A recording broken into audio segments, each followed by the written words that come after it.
Picture the last star. Not a metaphor, not a poetic image.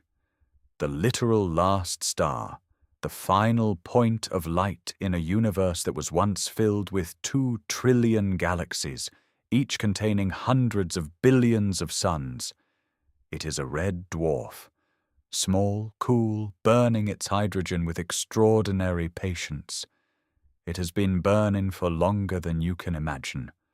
Longer than our sun has existed, longer than Earth has existed, longer than the solar system has existed. It has been burning for 100 trillion years. Around it there are no planets.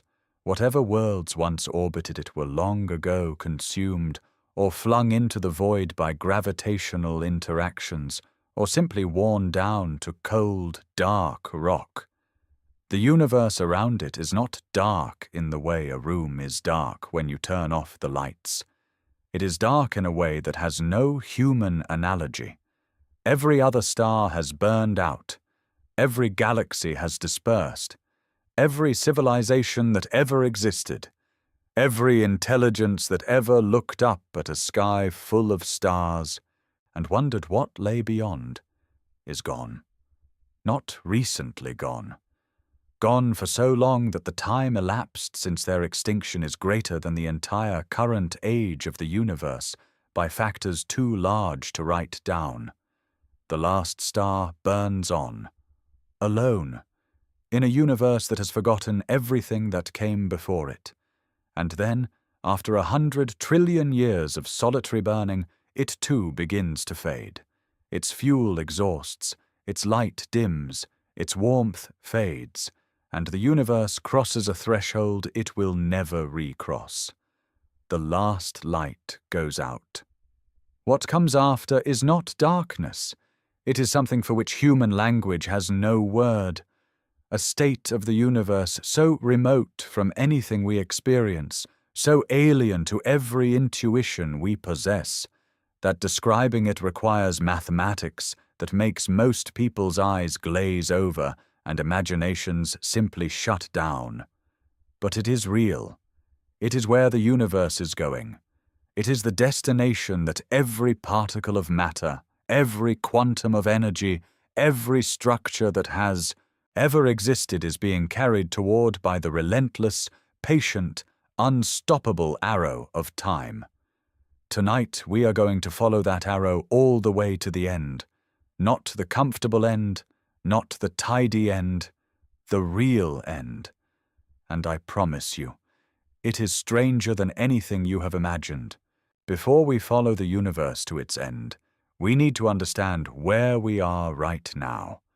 We are living in what cosmologists sometimes call the stelliferous era, the age of stars. It is, by any cosmic measure, an extraordinarily brief and extraordinarily special period in the history of the universe. The universe is approximately 13.8 billion years old. Stars have been forming for most of that time, igniting from clouds of gas and dust, burning for millions or billions of years, dying in supernova or gentle planetary nebulae, seeding the universe with the heavy elements that make planets and chemistry and life possible. Right now, in this era, the universe is magnificently alive. 2 trillion galaxies, something in the range of a septillion stars. That is a 1 followed by 24 zeros. Star formation continues in galaxies across the observable universe. New suns are igniting even as old ones die. We are living in the golden age of the cosmos, and it is ending, not quickly, not dramatically, not in any way that will be noticeable on human timescales or even on the timescale of civilizations. But the rate of star formation in the universe has been declining since approximately 10 billion years ago. The universe had a peak of stellar birth, a cosmic spring, and we are now living in the long, slow autumn. The last stars will form within the next few trillion years. After that, no new stars, just the existing ones, burning down one by one, over timescales so vast that the current age of the universe is a rounding error. And then the darkness begins. To understand how the universe ends, we need to understand the forces that are shaping its fate. And the most important of those forces is one we discovered barely 25 years ago, and still do not understand. Dark energy. In 1998, two teams of astronomers were doing something extraordinarily tedious. They were measuring the brightness of a specific type of exploding star, a Type 1a supernova, at various distances across the universe.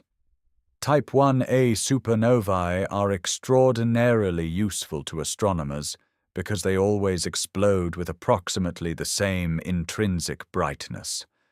By measuring how bright they appear from Earth, you can calculate how far away they are. The teams were using these measurements to track the expansion of the universe. They expected to find that the expansion was slowing down, decelerating under the gravitational pull of all the matter in the universe, the way a ball thrown upward slows as gravity acts on it. What they found instead stopped them cold. The expansion of the universe is not slowing down, it is accelerating. The galaxies are not just moving apart, they are moving apart faster and faster. Something is pushing space itself to expand at an increasing rate. Something with negative pressure. Something that acts against gravity rather than with it. They called it dark energy. We do not know what it is. We do not know why it exists. We do not know where it comes from. We know that it makes up approximately 68% of the total energy content of the universe. We know that it is distributed uniformly throughout space, not concentrated in galaxies or clusters, but spread evenly through the fabric of the cosmos. We know that its effect is to cause the expansion of the universe to accelerate, and we know what it means for the long-term future of everything.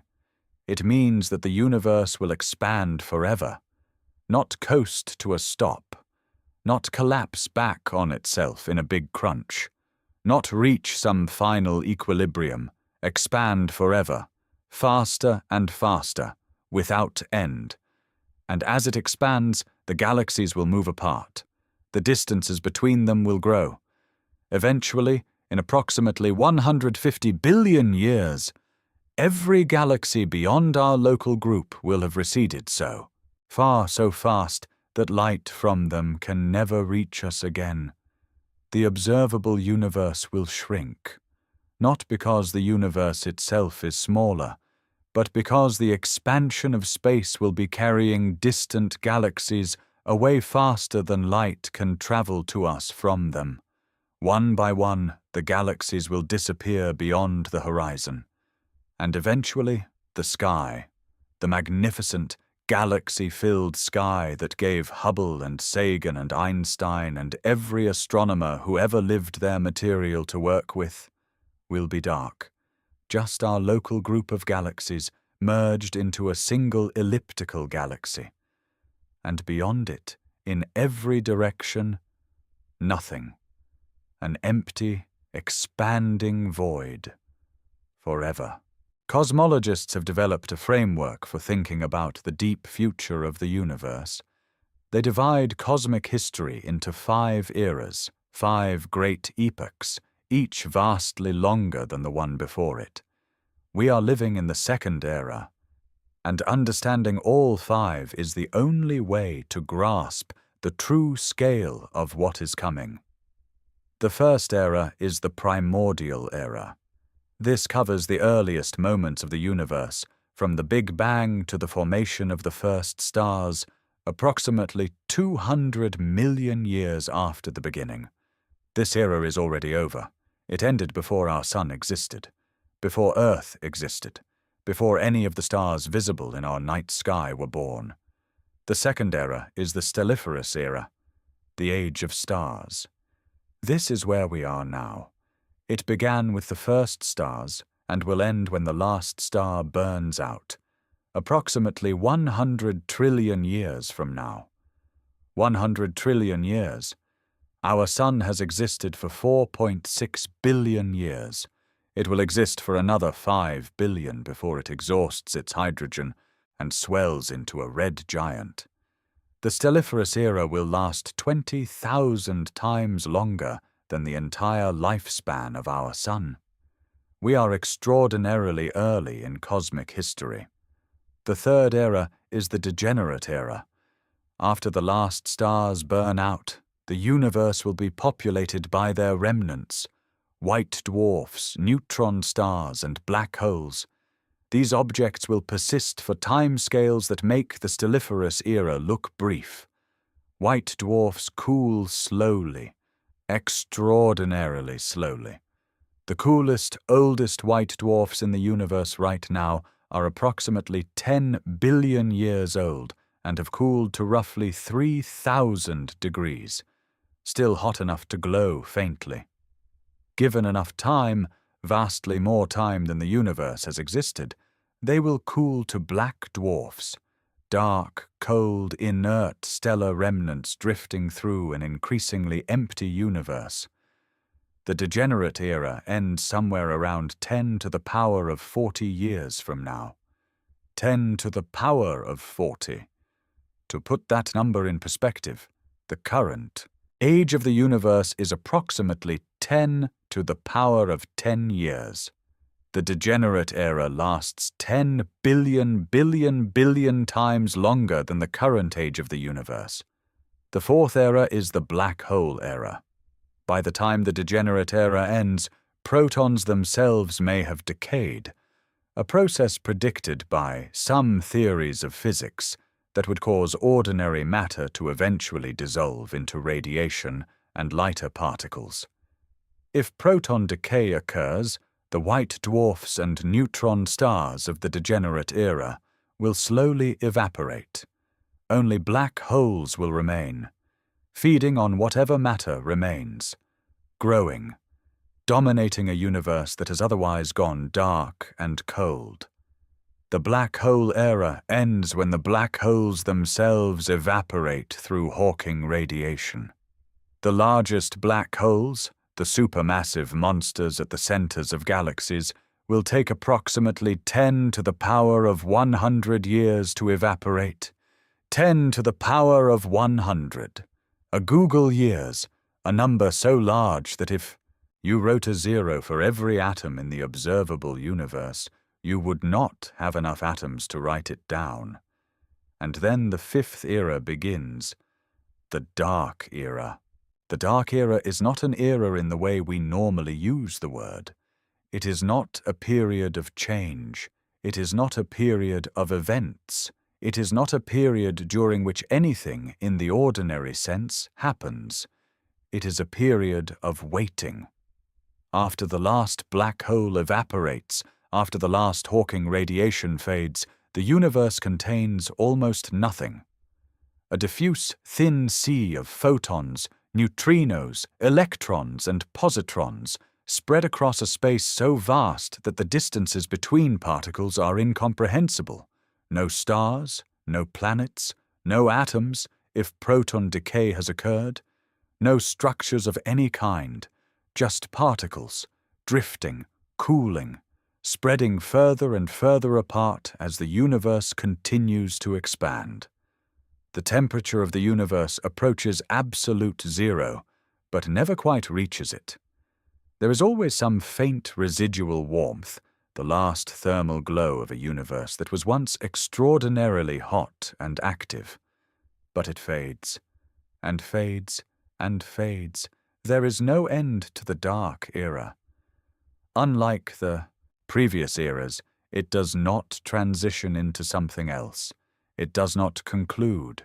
It simply continues forever in a state of maximum entropy, maximum disorder, where nothing organized can form, nothing complex can arise, nothing that we would recognize as an event can occur.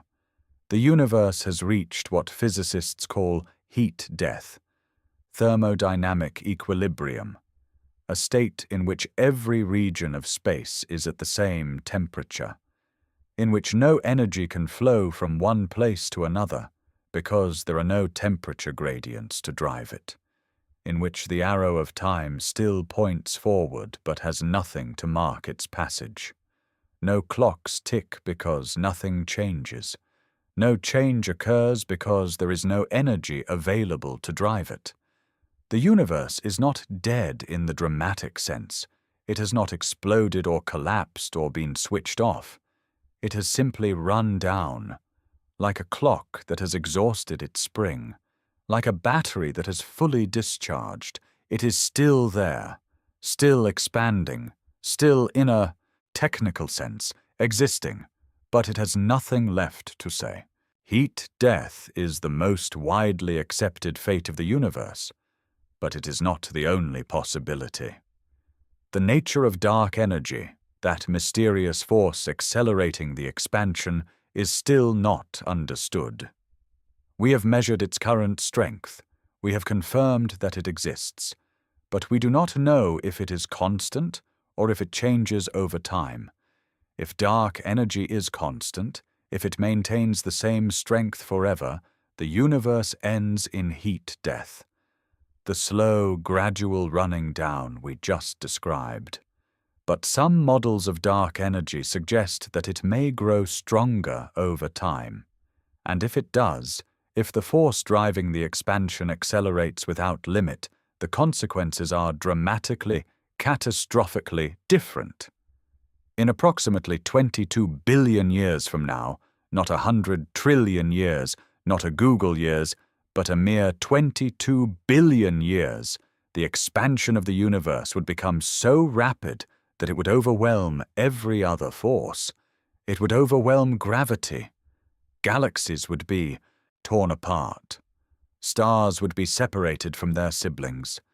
Solar systems would be ripped apart, planets flung from their orbits, moons torn from their planets. Then it would overwhelm the electromagnetic force. Atoms would be torn apart. Electrons ripped from their nuclei. Chemistry would end. Matter, as we know it, would cease to exist. Then it would overwhelm the strong nuclear force. Protons and neutrons would be ripped apart. Quarks and gluons briefly free, before the expansion tears even these asunder. In the final fraction of a second before the end, the expansion would become so extreme that space itself, the fabric that connects all of these particles, would be ripped apart. Not the matter in space.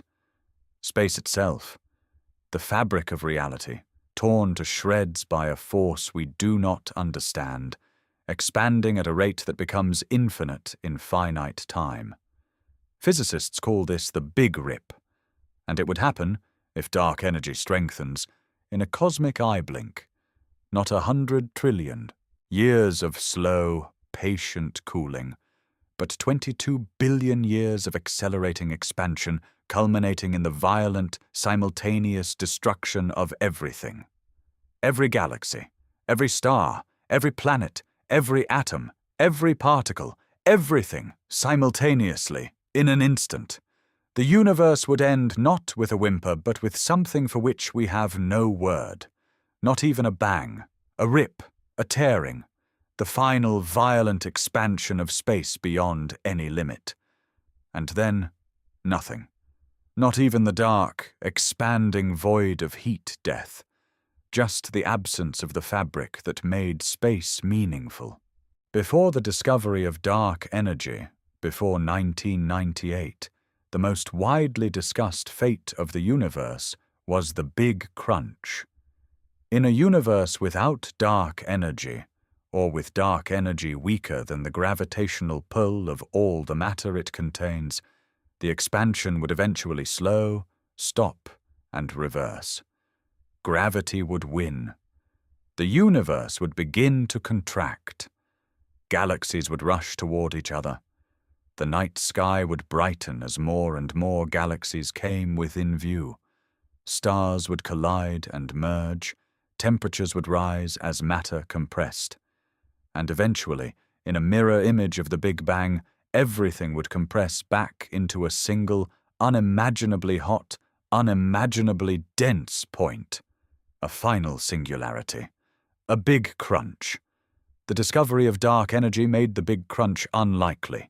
The expansion is accelerating, not decelerating, but it is not completely ruled out. We do not fully understand dark energy. Its future behavior is unknown, and the Big Crunch has a fascinating extension, called the Big Bounce. Some theories of quantum gravity suggest that the singularity at the end of a Big Crunch would not be a true ending, that quantum effects would prevent the universe from compressing to a true point of infinite density, the same way quantum effects may prevent black hole singularities from being truly infinite. Instead, the universe would reach a minimum size and then bounce, expanding again. A new Big Bang.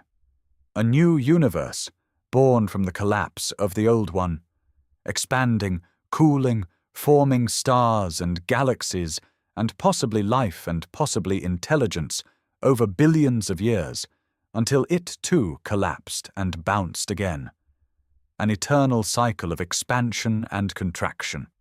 A universe that has always existed and will always exist, not as a single timeline, but as an infinite series of cosmic cycles, each one born from the death of the last. This is called the cyclic universe, or the Big Bounce cosmology. It has serious proponents among theoretical physicists. It is not the mainstream view, but it is not dismissed. If it is true, if the universe bounces, then there is no final end. There is only the next beginning. And somewhere in the infinite series of cycles, other universes have existed and will exist, each one different, each one running its own experiment in stars and galaxies and chemistry and life. Heat death, big rip, big crunch, big bounce. All of these ends share something in common. They are slow. They give the universe, and any civilizations within it, time. Vast amounts of time. Time to evolve, to think, to act, to perhaps find ways to adapt or survive, or at minimum to understand what is coming. But there is one proposed fate of the universe that gives no warning, no time, no possibility of preparation or response. It is called vacuum decay. And it may be the most terrifying idea in all of physics. To understand it, you need to understand the concept of the quantum vacuum. Empty space is not truly empty. At the quantum level, the vacuum has energy, a ground state energy that pervades all of space. The current vacuum energy of our universe is what determines the physical constants we observe, the masses of particles, the strengths of forces, the rules by which reality operates. But here is the disturbing possibility. Our vacuum may not be the lowest possible energy, state. It may be what physicists call a false vacuum, a local minimum of energy, stable enough to persist for billions of years, but not the true ground state of reality. Imagine a ball sitting in a bowl partway up a hill. The ball is stable in the bowl. It would need energy to escape. But if it somehow tunneled through the wall of the bowl, a quantum mechanical possibility, it would roll down to the true bottom of the hill. A lower energy state. If our vacuum is a false vacuum, if a lower energy state exists, then at some random point in space, a quantum fluctuation could nucleate a bubble of true vacuum. A bubble of lower energy. A bubble where the physical constants, the rules of physics, the nature of reality itself is different. And that bubble would expand outward at the speed of light. The wall of the bubble, the boundary between false vacuum and true vacuum, would be a surface of reality itself changing. Inside the bubble, the laws of physics are different. The masses of particles are different. The strength of forces is different. Chemistry as we know it is impossible. Life as we know it is impossible. Matter as we know it may be impossible. Everything the bubble touches is instantly, irreversibly converted to the new vacuum. No warning, no signal, nothing that travels faster than the bubble wall itself could precede it. You would not see it coming. You would not feel it coming. You would not have time to know that it had arrived. One moment you exist. The next, the laws of physics have changed around you, and everything you are made of is incompatible with the new reality. Not destroyed in a dramatic sense. Simply no longer possible. The bubble would continue to expand at the speed of light. Forever. Converting the entire universe to the new vacuum state. Erasing every galaxy, every star, every planet, every atom, every trace of everything that ever existed. In a process that would take billions of years to complete, but that would be for every individual instantaneous. No pain, no awareness, just the sudden cessation of the physical laws that made you possible. Is this going to happen? We don't know. Measurements of the Higgs boson, the particle responsible for giving other particles their mass, suggest that our vacuum may indeed be metastable, not perfectly stable, not guaranteed to last forever. Whether it will decay in the next second, the next billion years, or never, we cannot say. The probability of vacuum decay in any given region of space in any given moment is extraordinarily small. But in an infinite universe, over infinite time, extraordinarily small probabilities become certainties. Somewhere, at some point, a bubble may nucleate. And when it does, the speed of light means no warning can precede it. It is the one end of the universe that cannot be prepared for, cannot be survived, and cannot even be known about until the instant it arrives. Against this backdrop of cosmic endings, a question inevitably arises. Can anything survive? Not us, specifically. Not humanity in its current biological form. But intelligence, complexity, the capacity for experience and thought and meaning. Can any of it persist into the deep future?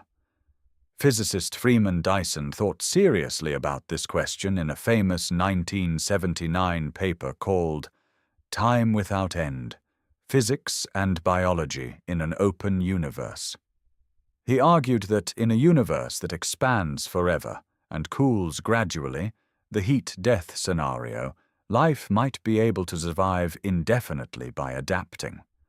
Not biological life, not anything that requires warmth or chemistry or the complex molecular machinery of cells, but some form of organized information processing, some pattern that could think, experience, and persist by running more and more slowly as the universe cooled, hibernating for longer and longer periods between moments of activity, using less and less energy as the available energy supply dwindled.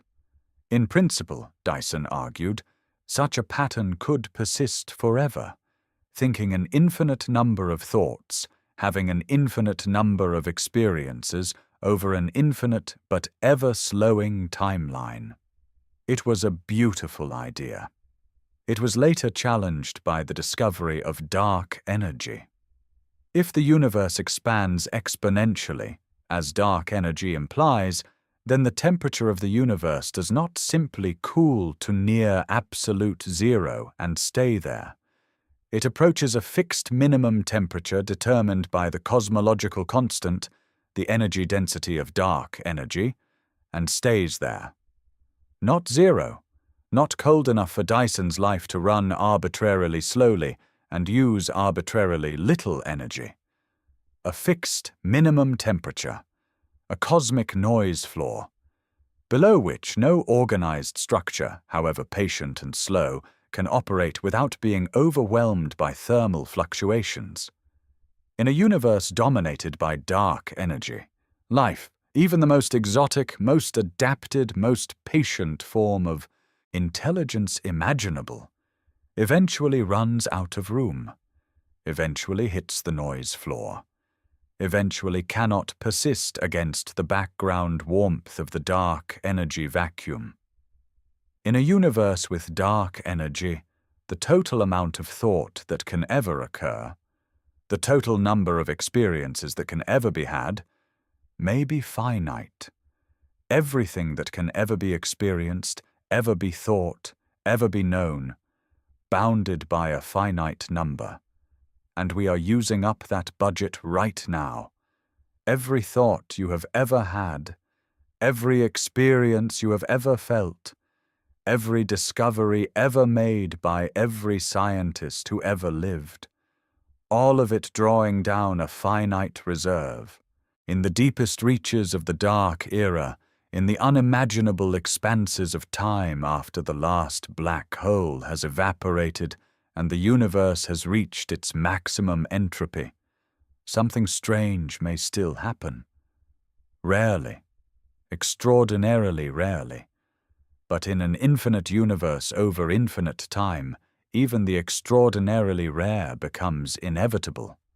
Quantum fluctuations do not stop in the dark era. Even in a universe at maximum entropy, at the minimum possible temperature above absolute zero, quantum fluctuations continue. The vacuum is never perfectly smooth. Particles pop briefly into existence and annihilate. Energy fluctuates. Over extraordinarily long periods, timescales that make a Google years look like a nanosecond, these fluctuations can occasionally produce something more complex, a rare, random configuration of matter that spontaneously assembles into an organized structure. Physicist Ludwig Boltzmann recognized in the 19th century that in an infinite universe of infinite time, thermal fluctuations could produce any configuration of matter that the laws of physics allow, including complex ones, including, in principle, a human brain, floating in the void, complete with false memories of a lifetime that never occurred, experiencing a brief moment of consciousness before dissolving back into the random fluctuations of the vacuum. Physicists call this a Boltzmann brain, and here is what makes the concept truly disturbing. In an infinite universe of infinite time, the number of Boltzmann brains that spontaneously fluctuate into existence may vastly exceed the number of ordinary brains that evolved in planets around stars, which raises a question that some philosophers find genuinely troubling. How do you know you are not one? How do you know that your memories of a lifetime, your memories of childhood, of the people you know, of the world you inhabit, are real? How do you know you are not a random quantum fluctuation, a brief pattern of matter that spontaneously assembled a moment ago, complete with the false impression of a continuous past? You cannot, from the inside, tell the difference.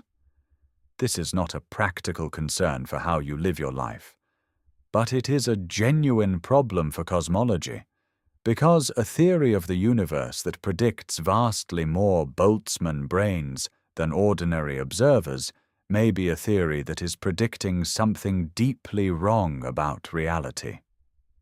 The existence of Boltzmann brains as a theoretical possibility is one of the reasons physicists take the long-term fate of the universe seriously, not just as an abstract curiosity, but as a test of whether our theories of cosmology are coherent.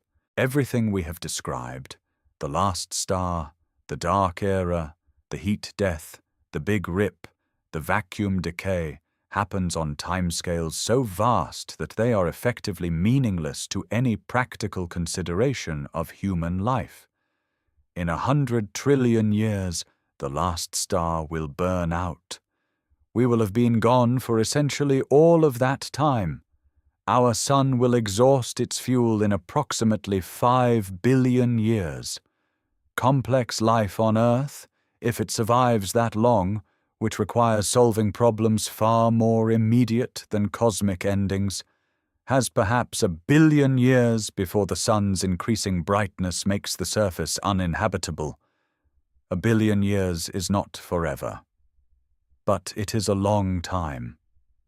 Long enough, if we are wise, to become something we cannot currently imagine, to spread to other worlds, other stars, other galaxies, to develop technologies and capabilities that make the question of surviving a cooling universe at least worth asking, even if we cannot yet answer it. The physicist Stephen Hawking said that he did not think the human race would survive another 1,000 years without escaping beyond Earth. He was talking about the relatively immediate threats: asteroids, climate change, engineered pandemics, nuclear war. The same threats that feed into the Great Filter. But his deeper point was the same as the one the deep future of the universe implies. We are not built for permanence. Nothing is. The universe itself is not permanent. Everything that exists, every star, every galaxy, every black hole, every particle is temporary, running down, moving inexorably toward the maximum entropy of the dark era. That could be cause for despair, or it could be cause for something else entirely. The universe is 13.8 billion years old.